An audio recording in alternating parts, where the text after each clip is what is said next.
Buenos días, tardes o noches. Mi nombre es Derek Rodríguez Hernández, pertenezco a la Universidad Autónoma Chapingo, en la Unidad Regional Universitaria de Zonas Áridas. Actualmente estudio la Ingeniería en Sistemas Pecuarios y vengo a presentarles las líneas estratégicas para las políticas públicas orientadas al desarrollo rural. Aquí se encuentra también mi contacto para cualquier duda o aclaración sobre la presentación. Para empezar esta presentación, llevaremos a cabo el siguiente orden, las cuales son las preguntas guía, las cuales se componen por 4 preguntas. Llevaremos a cabo la introducción, en donde les explicaré un poco sobre el origen de estos lineamientos. Luego les mostraré los 7 líneas estratégicas, en donde explicaré los antecedentes de cada línea, como el porqué de estas acciones a solucionar. Y posteriormente, como ya mencioné, las acciones para solucionar los problemas predeterminados. Al final les proporcionaré una pequeña conclusión y les mostraré mi fuente de información. Para empezar, el objetivo de esta presentación es responder estas incógnitas, las cuales son las siguientes. ¿Qué es la red de GTD? ¿Cuáles son las líneas estratégicas? ¿Qué problemas tratan de resolver? ¿Y qué soluciones se proponen? Estas preguntas se irán respondiendo conforme vaya avanzando la presentación. Antes que nada tenemos que saber qué es la red GTD, o también llamada Red para la Gestión Territorial del Desarrollo Rural. Este es un proyecto de cooperación técnica entre la Secretaría de Agricultura y Desarrollo Rural, que ahora es la SADER y antes era la SAGARPA, a través de la INCA Rural, que ahora es el Instituto Nacional para el Desarrollo de Capacidades del Sector Rural, y el IICA, que es el Instituto Interamericano de Cooperación para la Agricultura. Los retos a los que se enfrentan con este proyecto son lo que es la sanidad agropecuaria, la tecnología y los agronegocios. Es por ello que el objetivo de este proyecto es que estas instituciones se inserten de mejor manera en los procesos de análisis constructivo y mejoramiento de la política pública, lo cual es una necesidad en la mayoría de los países latinoamericanos.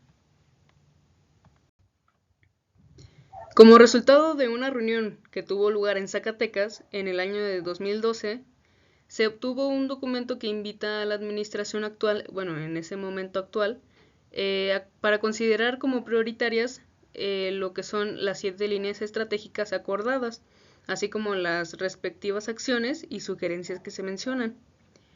3 de estas son la atención a zonas marginadas por medio de estrategias con enfoque territorial, extensionismo rural y la inserción de las instituciones de educación superior, o también llamadas IES, como actores más dinámicos en sus territorios de influencia.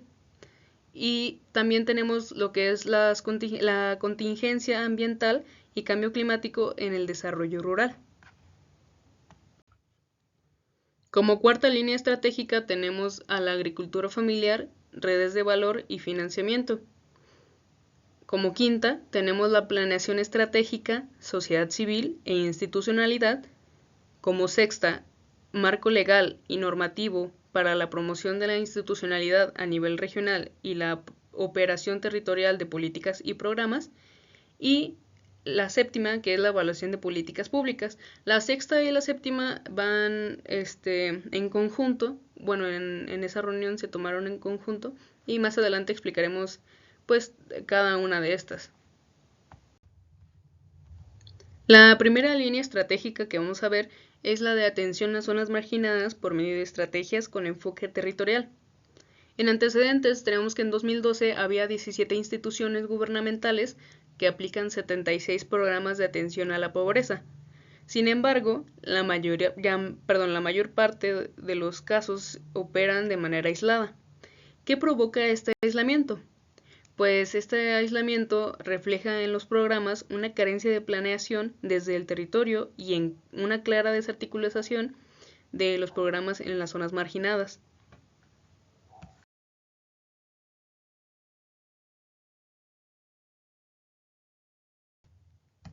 Ahora bien, ¿qué podemos hacer para solucionar este problema? Pues una condición para solucionar este problema es la adaptación de las tres modalidades de concurrencia. Primero tenemos la concurrencia entre los diferentes niveles de gobierno, la concurrencia intersectorial y la concurrencia producto de las alianzas públicas y privadas. Ahora bien, en la segunda línea estratégica tenemos el extensionismo rural e inserción de las IES, que dijimos, son las instituciones de educación superior, como actores más dinámicos en sus territorios de influencia. Como antecedentes tenemos que, debido a que el extensionismo nunca se validó ni se sujetó a un esquema de certificación, cada universidad genera sus propios mecanismos de extensionismo, convirtiéndose así en un término peyorativo, que en pocas palabras o en otras palabras quiere decir que en extensión entran los estudiantes que no son buenos o que los maestros que no investigan, pero como ya había mencionado, esto solo es un término peyorativo. Para solucionar esta problemática es necesario propiciar la función de las IES, instituciones de educación superior, como dinamizadores de procesos de transformación social. También se debe de consensuar una definición de extensionismo rural en las mismas IES para efectos e incorporación en las funciones sustantivas de la universidad. Ya en el extensionismo, pues también podríamos darles prioridad a los temas empresariales de comercialización, innovación, nutrición, etc. Ahora bien, en la línea estratégica 3, tenemos como contingencias ambientales y cambio climático en el desarrollo rural. Como antecedente tenemos que algunas estrategias para la mitigación de efectos negativos son la generación de energía, mejor uso aprovechamiento de la energía, prácticas forestales y de otros usos del suelo y manejos de desechos. También se mencionan el uso racional de los recursos, sin embargo, hoy en día comprendemos que incluso el desarrollo del ser humano encuentra límites para hacer sostenibles las actividades productivas a largo plazo. Ahora bien, ¿qué se debe llevar a cabo para resolver estas problemáticas? Pues hay diferentes acciones que se pueden llevar a cabo, aunque estas estrategias deben ser lideradas no solamente por la Secretaría de Medio Ambiente, que es la Semarnat, sino que también por aquellas secretarías que consideren acuerdos inter- e intrarregionales en los que concurren órdenes de gobierno, actores públicos y privados. En esta tabla vemos qué acciones tienen responsabilidad en ciertos órdenes o actores. Por ejemplo, la disminución del CO2, pues esto es responsabilidad del gobierno, la reforestación, que es responsabilidad del gobierno y las empresas, la modificación de patrones de consumo, que eso ya es responsabilidad de la población, proceso educativo formal e informal, eso es parte de la responsabilidad del gobierno y de la población, y por último tenemos la promoción de incentivos por acciones, valorización de servicios ambientales, que eso también es responsabilidad de lo que es el gobierno y empresas. Hay otras acciones que se pueden realizar, pero yo quería presentarles algunos ejemplos. Ahora bien, tenemos la línea 4, que es la agricultura familiar, redes de valor y financiamiento. En este caso, el principal problema que se ha tenido y tiene la agricultura familiar es la exclusión del sistema agroalimentario, lo cual se traduce en falta de productividad, migración, carencia de recursos financieros y deterioro de sus recursos naturales. Para solucionar este problema es necesario revalorizar a la agricultura familiar como una fuente primordial de producción de alimentos a nivel territorial, tomando en cuenta las diferencias regionales. Esto se debe a que la agricultura familiar es una de las principales tipos de producción agrícola. También se debe de construir sistemas locales de información con la participación y control de los actores locales para la difusión y transferencia de conocimiento para la agricultura familiar. Ahora tenemos la línea estratégica 5, que nos habla de la planeación estratégica, sociedad civil e institucionalidad.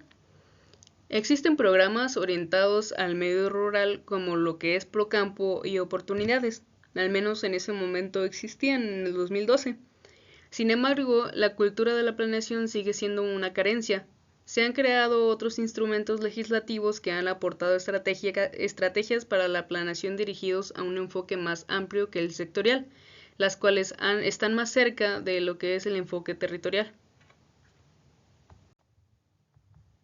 ¿Qué se puede hacer para solucionar este problema? Pues fácil, se puede crear lo que es el empoderamiento de la sociedad civil, la definición del perfil de un prestador de servicio social eficaz, actualizar el rol de las instituciones de educación superior como dinamizadores de procesos de transformación social y se puede introducir una estrategia ecoeducativa. Ahora bien, como les había mencionado anteriormente, la línea estratégica 6 y la línea estratégica 7 se trabajaron en conjunto, aunque con el mismo orden que las anteriores, que son los antecedentes y las acciones para la solución de los problemas. La línea estratégica 6 nos habla sobre el marco legal y normativo para la promoción de la institucionalidad a nivel regional y la operación territorial de políticas y programas. Y la línea estratégica 7 nos habla de la evaluación de políticas públicas. Veamos a qué se refiere. Bueno, como antecedentes tenemos que en el 2012 habían 54 leyes desarticuladas en las cuales descansan los temas de concurrencia y enfoque territorial. El papel de la Ley de Desarrollo Rural Sustentable, o también llamado LDRS, tiene un escaso rigor en su aplicación de regular el quehacer institucional hacia el campo y no cuenta con sanciones claras y contundentes. Otra problemática es que la política pública se tiene que evaluar. Sin embargo, lo que se ha evaluado, mejor dicho, son los programas y no la política pública como debería de ser. Es por esto que no hay efectos en las evaluaciones en un proceso de mejora continua y las evaluaciones no son vinculantes. O sea, obvio, si no evalúas lo que debes de evaluar, no vas a encontrar los errores que tú necesitas para mejorar. Las últimas problemáticas que quiero mencionarles en estas dos líneas estratégicas es que la evaluación toma un sesgo en el que privilegia la evaluación de las metas de los programas y el desempeño de los funcionarios y no los impactos de las políticas públicas como debería de ser. Además se limita a la consulta, o sea que posiblemente estos datos no son 100% reales, mientras que la Contraloría Social y la transparencia fallan también. Ahora bien, ¿qué soluciones proponen en este documento para las problemáticas anteriormente mencionadas de la línea 6 y 7?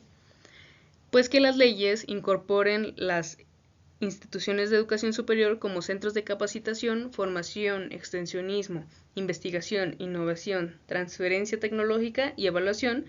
También proponen la activación de los fondos estipulados en la LDRS y que los programas que están en las leyes sean los que operen para que haya una mayor transparencia. Hablando un poco más sobre la evaluación de la política pública, se proponen como solución el fortalecimiento de la obligación para la transparencia de los gobiernos de los estados y municipios, y también el fortalecimiento del sistema de evaluación del desempeño y garantizar efectos vinculantes de la evaluación de los programas y de las políticas públicas. Ahora bien, a manera de conclusión, puedo mencionarles que hay fallas claras en el sistema para el desarrollo rural en nuestro país.